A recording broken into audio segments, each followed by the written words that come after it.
Hello Physical Fiends, it is Jordan here with some just announced physical releases. These are games that have recently been announced, they are not releasing this week, and as always I do not put limited pre-order game stuff in here since they are always covered in Monday's video, and there's no point repeating myself, so let's take a look at what's been recently announced. Grimoire Groves is releasing in March next year, and this appears to be a Nintendo Switch exclusive and a European exclusive physical release. This is a cozy looking action game that is considered to be a roguelike dungeon crawler, supposedly not brutally difficult either. It is a game that feels like it's covered in glitter and sparkles, and it's coming in a standard edition as well as Tezzura Games as usual collector's edition, which has a sticker sheet, pin set, art book, and a soundtrack. Marvel Cosmic Invasion is something big that you would think I would make a video about, and I did, but I could only show it on Twitter while I was in YouTube jail. Anyways, this is big news because this very hotly anticipated beat 'em up from the hands that made Shredder's Revenge is getting a proper physical release on Nintendo Switch, Nintendo Switch 2, PlayStation 5 and Xbox, yes, all proper physicals. And not only that, but it's coming in a standard edition as well as a deluxe edition. There's also supposed to be a big collector's edition coming from Rocket Games, but they've yet to detail it. This is coming March 13th, and if you want to pre-order it or any of the games in this video, then please consider using the links I've put down below in the description and pinned comment. Any purchase made via those links massively helps support me and this channel in the best way possible, and I do truly thank you from the bottom of my heart. And VGP are a really nice company. You get free worldwide shipping from them with orders over 75 Canadian bucks, like 54 American dollars, not that much. Tides of Tomorrow is releasing on February 24th on Xbox and PlayStation 5, and this is an intriguing looking game as you try to survive the harshness of an ocean planet. Apparently there's a big focus on asynchronous multiplayer where friends or vomit-inducing streamers can influence your story. A bit weird, but fascinating nonetheless. Star Wars Dark Forces Remaster is getting a new physical release on March 13th at retail for PlayStation 5 and Nintendo Switch. And this is good for a couple of reasons. One, it's at retail, and so more widely available for the general public who may not be into these limited run things. And secondly, it's a great game, like excellent. I really enjoyed playing this during my Star Wars video game retrospective last year, and it was definitely one of the highlights. It's like Doom, but Star Wars. Good, like interesting level design. I can highly recommend this one to anyone who doesn't have it already. East 10 Proud Nordics is releasing on February 20th. This was kind of a known quantity already. We knew there would be a Switch 2 game key, but at least this PlayStation 5 release will be a proper release, and it's coming in a deluxe edition that has a mini art book and a mini poster. This is an enhanced version of East 10, which came out not that long ago, all things considered, which has put a sour taste in some Falcom fans' mouth, but I think that's more about just how slow NIS America were to get the base game out. Sword of the Necromancer Collection is releasing in February on Nintendo Switch and PlayStation 5, seemingly exclusive to Europe. Although VGP will be carrying copies, this is a collection of 3 games: Sword of the Necromancer, which has its own physical release from many years ago, but it also has Resurrection, which is a 3D remake of that game, plus Survivors Sword of the Necromancer, which was a desperate attempt to jump on the Vampire Survivors fad, but together in a package, it seems reasonable. The collector's edition comes with a soundtrack, CD, stickers, deck of cards, and an art book. Tales of Berseria Remastered is kind of a surprise announcement. I think everyone expected Xillia 2, but no, it's Berseria, which I always struggle to take seriously due to the name reminding me of someone very unpleasant in history.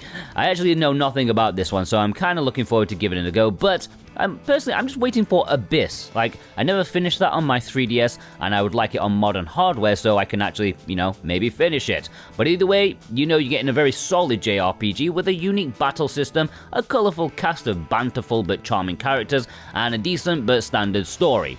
Maybe. I don't know. Let me know if it's just like every other Tales game, which is not a bad thing, and it's releasing February 27th.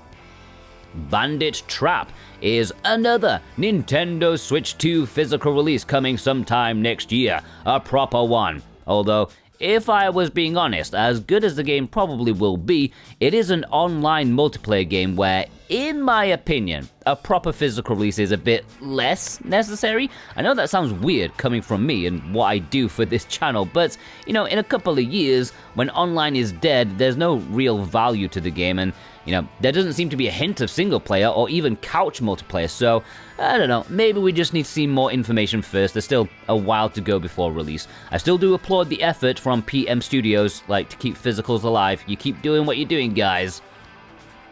Alright, let's take a look at some recent import announcements.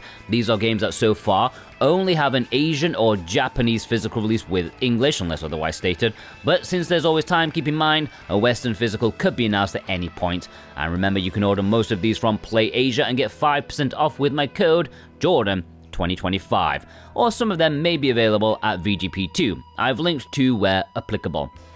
Bang Bang Bandits Nintendo Switch 2 Edition is another Nintendo Switch 2 cartridge, a proper one, and unlike the original Switch release, this Switch 2 Edition will have English.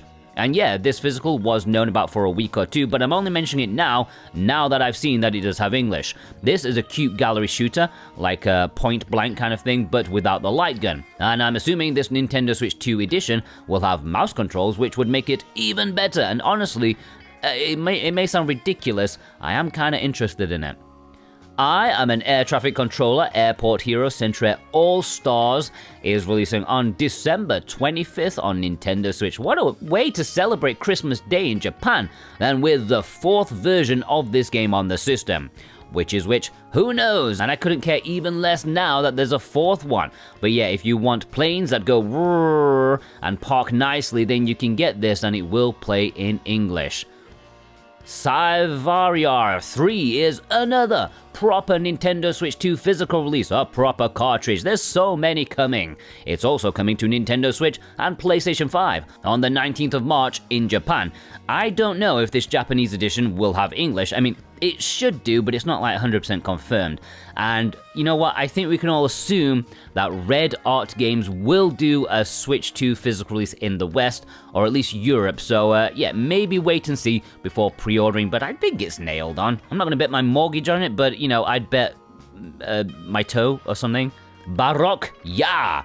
Now, I've refrained from talking about this release before because it's been known for a decent while. However, this is a quad pack of games, and the 2 of them that were currently available digitally at the time of the announcement, they didn't have English. So, you know, I kind of guessed the rest, you know, of course they won't have English. However, in a twist of events, the other 2 games that have recently appeared on the eShop for pre-order, you know what?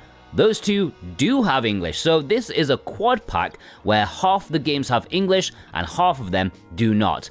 Sadly, the meaty JRPG in here does not. The ones that do have English are Baroque Shooting Reverse, which is a shmup, and Baroque Become a Meta Being Revive, which is a very weird platformer sort of thing. It's releasing physically April 23rd. As I Began to Dream is releasing January 8th on Nintendo Switch in Asia, and it will have English, and it is a cute-looking puzzle platformer where you move pieces of the world around to create the correct path. Simple, but effective, and reviews are decently solid for the digital release. It could be okay. Raiden Fighters Remix Collection is getting a physical release on February 26 in Japan and Asia. Now, Play Asia state that the Asian release will have English. Maybe the Japanese version too, but I'm not sure about that, which is why it's taken me so long to actually talk about this release, because the Asian thing is kind of a new kind of information.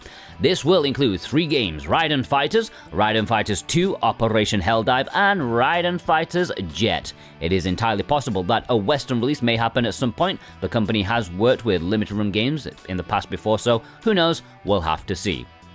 Hyperdimension Neptunia Rebirth Collection Pack. A quick mention to this, now that they've got all 3 games out in the original Nep trilogy on Switch in English, Play Asia are now doing a triple pack, like all 3 game cases in a cover sleeve together. And you're probably saving like a couple of bucks for each one. Nothing massive, but it's a nice way to just get them rather than buying them individually. And it is releasing next week.